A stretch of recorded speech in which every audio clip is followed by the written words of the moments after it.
E vamos ver então aqui esse vídeo do que as pessoas imaginam que é a vida típica de uma pessoa obesa, né? E o que é a espetacularização do indivíduo obeso.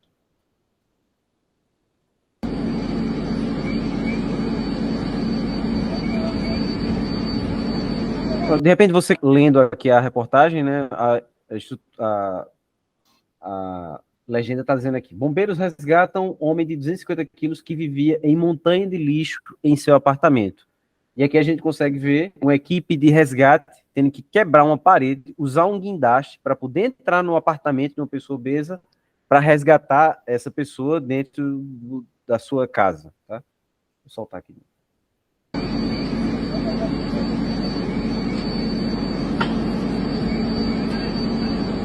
Ele estava há 3 anos sem sair dessa casa e tem 48 anos de idade.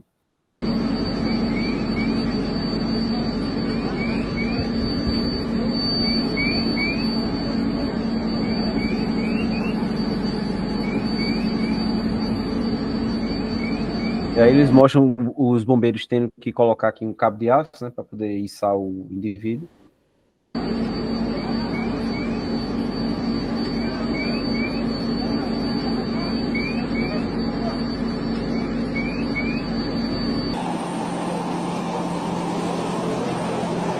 Que a gente está vendo, né, uma escavadeira fazendo aqui a limpeza do seu apartamento que vivia com uma montanha de lixo, enfim, material reciclável, garrafa e embalagem de comida aqui pela casa. Né?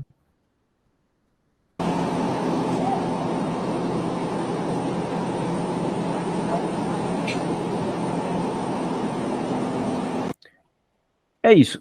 Eu vejo esse tipo de imagem, né, assim, com muita resignação, porque uma pessoa que provavelmente chegou ao ponto, né, que essas imagens estão revelando para a gente, né, não é de uma hora para outra, né, que você decide que vai ficar recluso em casa, sem ver ninguém, sem sair da sua casa para nada, sem ter algum grau de fragilidade socioeconômico e psicológico instalado aí nessa pessoa. Isso aí a gente pode dizer, sem conhecer aqui a pessoa, né? Que bom que eles não divulgaram aqui o nome da pessoa, né? Não precisa particularizar esse espetáculo, porque isso aqui provavelmente exacerba esse componente que a gente vem falando tanto aqui na nossa muria no Pode Emagrecer, no nosso podcast, que é como esses componentes que formam nessa esse cenário obesogênico podem estar muito mais próximos de você do que você imagina, né? Pode ter alguém que conheça na sua família, no seu ciclo de amigos, que pode estar vivendo em alguma medida um desses pontos ou vários desses ao mesmo tempo e a gente não percebe, né? Uma pessoa que, por alguma razão, parou de fazer suas atividades físicas, não vou nem entrar no mérito de ser por lazer, né, de uma pessoa gostar de jogar um vôlei, um futebol, se divertir com isso. Não. É o tipo de pessoa que abriu mão de descer as escadas do seu prédio aqui para levar o lixo para fora de casa por alguma razão. Né? Esse é um ponto que me chama muita atenção aqui. E quando isso se agrava no cenário provavelmente, né, de muita ansiedade, depressão, e a pessoa fica ali lutando contra esse sentimento e buscando um pouco desse refúgio numa alimentação, que viu aqui nas imagens, né? Industrializada, refrigerante, alimentos com alto teor calórico e de gordura e de açúcar e tal. É um pedido de ajuda que mostra que nós, né, enquanto sociedade, a gente falha muito em acolher essas pessoas com esse nível de fragilidade, né, Nina? Teu microfone tá fechado. Eu desliguei por causa do meu vizinho com a moto e esqueci. O que me chama a atenção é. Você já viu aqueles programas sobre grandes acumuladores? Já. Quando tem uma pessoa que tem esse problema, é um problema. Ela tem ela acumulador, é um problema de saúde mental. E a gente pensa, ai meu Deus, pobre dessa pessoa, ela tem um problema, precisa de ajuda. Ou às vezes nem é. por acumulação. Aquelas pessoas que têm depressão bem grave, que não conseguem limpar a casa, vocês já viram? Tem pessoas na internet que se oferecem como voluntários para ir na casa dessas pessoas, arrumar a casa dessas pessoas. E é muito interessante isso. E a gente pensa, ai meu Deus, a pobre dessa pessoa, ela tem depressão tão grave que ela não consegue limpar a casa, ela precisa de ajuda. A gente pensa assim. E o que me chama a atenção é que nessa reportagem, nesse vídeo do Metrópole, a manchete é pessoa de 250 quilos que vive sobre o lixo. Não é assim, uma pessoa que tem um problema mental a ponto de acumular tanto lixo em casa, independente do peso dela. Exato. Entende? Ela tem um problema de saúde mental. Não é que a pessoa obesa junta lixo, vive no lixo. Não é isso. Mas a reportagem induz isso. Pessoas gordas vivem no lixo. Isso, perfeito. Pessoas gordas não jogam lixo fora. Não é isso. Essa pessoa ela tem um problema de saúde mental que levou ela a acumular lixo e talvez tenha levado ela aos 250 quilos também. Exato. Esse é o problema, né? que a gente consegue ver quando a gente fala sobre gordura. É esse tipo de informação nas entrelinhas que dá esse contexto, esse grupo de pessoas, né? Que já estão, como a gente volta a dizer, né? A gente não está aqui para romantizar a obesidade, para dizer que não é nada, que está tudo bem, está tudo certo. Não é esse o ponto aqui. Isso já ficou, imagino que bem claro para ter. Mas o ponto é, para além de você, na mente, apontar o dedo para aquela pessoa e dizer, olha aí, essa pessoa de 250 quilos que vive numa montanha de lixo, e reforçar esse estereótipo de, olha aí, a pessoa obesa, preguiçosa, suja, né? Ela merece esse castigo, entre aspas, né, de ser obeso pelas escolhas que fez e pelo nível de energia, de atividade que tem e que mantém. Não é assim. Esse é o ponto que a gente quer deixar claro aqui para vocês. Tem muito mais, além de apenas os quilos e a quantidade de gordura de uma pessoa, até você poder, de fato, classificar em o que ela é, o que ela foi, quem ela pode vir a ser, né? Esse aqui é o... A pergunta é, por que o peso dele importa? Exato. Porque nessa reportagem aí o peso dele veio em primeiro lugar. A pergunta é essa, é como eu venho falando há um bom tempo, nada é imparcial. Se foi escrito por uma pessoa, não é imparcial. Alguém, quando escreveu aquela reportagem, por trás tinha um pensamento de que o peso daquela pessoa foi que gerou tudo isso. Por isso que ela colocou o peso dela em primeiro lugar. Né? Então, pensar criticamente quando a gente vê essas coisas na internet. Perfeito. Muito bom. E eu vou abrir agora o outro vídeo aqui que a gente falou, que é falando sobre esses programas, né? Acho que você já deve ter ouvido falar sobre esses programas de emagrecimento, tá? E aí a gente separou aqui esse vídeo para os momentos mais absurdos do Quilos Mortais. Socorro. Nem só de cirurgias, dietas e perda de peso viveram os pacientes em quilos mortais. E a gente vê isso bem claro quando alguns deles tomam péssimas decisões e escolhem a comida ao invés da própria vida. Então, o resultado disso é uma série de eventos que os levaram a situações bem drásticas.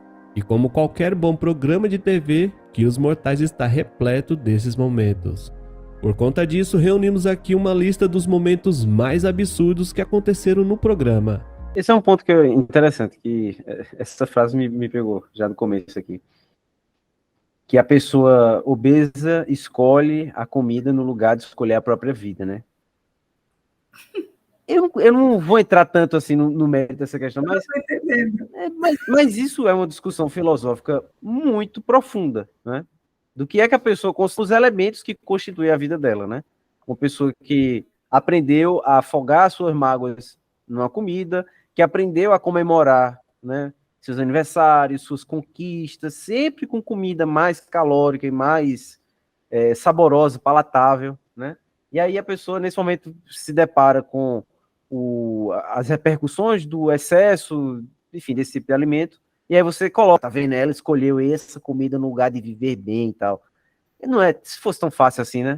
Se fosse tão simples assim, era bom demais. O sensacionalismo tradicional da TV brasileira. É isso. Sabe quem escolhe também Qualquer outra coisa que não a sua vida, pessoas com transtornos alimentares. Perfeito. Pessoas com transtornos alimentares também escolhem ser magra, mesmo que isso custe a saúde dela e a própria vida. Fica essa reflexão. Se você ficou curioso e quer saber que momentos foram esses, fica comigo até o final e já capricha com seu gostei aqui embaixo. Se essa é a sua primeira vez aqui, se inscreva e já ativa o sino para não perder nenhum vídeo que sai aqui toda semana. E olha só, se você quiser mais vídeos assim no canal, diz aí nos comentários eu quero. Então é isso, sem mais enrolação, simbora pro vídeo. Sarah Neely. Ela parece estar no caminho de se tornar, talvez, a paciente de maior sucesso na história de Quilos Mortais. Sarah se esforçou muito para chegar onde ela está agora e podemos dizer sem dúvidas que a sua jornada não foi nada fácil. Ainda mais por ela ter protagonizado um dos momentos mais absurdos em seu episódio. Bem, a mãe de Sarah já não estava muito disposta a passar quase um ano inteiro em Houston para cuidar dela durante o seu processo de perda de peso. Na verdade, ao longo da sua viagem, as duas estavam discutindo na maior parte do tempo. Mas as coisas começaram a ficar mais tensas depois que elas chegaram ao novo apartamento em Houston. E a mãe de Sarah começou a desfazer as malas e a arrumar as coisas. E em questão de minutos, ela achou vários doces e biscoitos escondidos em uma sacola de compras. Tilenol te deixa... Porra, que essa conta não tem... E agora? Só vai. Uma boa e alivia sua dor em minutos. É suave no estômago, é só tranquilidade. Tilenol, eficaz contra a dor, seguro pra você. Pula, vai entrar outra. Tô mal acostumado com o meu YouTube. É que você não pulou, aí entrou outra. Não é um bom sinal que a gente tenha acabado de chegar a Houston e eu já encontro embalagens de balas e biscoitos. Tá todo mundo fazendo das tripas coração para ajudar a Sarah. Ela tem que fazer a parte dela. Apesar do fato de Sarah precisar do seu apoio e estar acostumada a sempre ser cuidada pela mãe, a mãe dela não estava muito animada em ficar e fazer tudo por ela. Na verdade, a sua mãe ficou muito decepcionada ao ver que ela não estava dando a mínima importância para perder peso, ainda mais depois de ter encontrado os doces e os biscoitos na sua mochila. E com razão ela ficou irritada, afinal elas foram de tão longe para Houston e ver essa atitude de Sarah deixaria qualquer pessoa muito brava.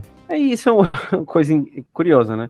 Você imagina que, por alguma razão aqui que a gente está conhecendo, né, que eles estão se mudando para perseguir um tratamento, alguma coisa, uma mudança de estilo de vida, aí você quer que a pessoa automaticamente, por estar mudando de lugar geográfico, abandone os seus hábitos, né? Isso frustra as pessoas. Olha, nossa, ela está fazendo o que ela vem fazendo, provavelmente a vida toda, não sei.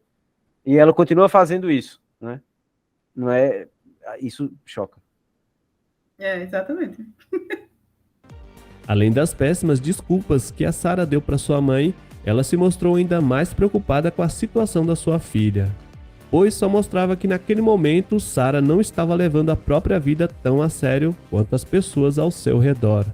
E apesar de todas essas atitudes absurdas, Sarah felizmente conseguiu perder mais de 178 quilos no período de 2 anos. Nicole Lewis.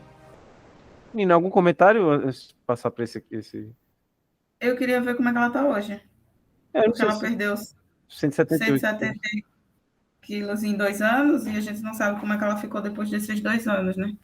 Eu imagino que, assim, ao longo de 2 anos, eu não imagino que ela tenha voltado aos 178 quilos, mas queria saber como ela está hoje, porque me parece, pelo pouco da história que a gente viu aqui, né, que a gente não viu a história completa, me parece que ela foi forçada a se mudar, ela não queria fazer o tratamento, ela não queria perder peso, e ela foi forçada pela mãe, mas aí, em algum momento, acho que ela aderiu ao tratamento. Então, pessoas que... É isso que a gente conversa de vez em quando, é a forma como a gente trata as pessoas com obesidade.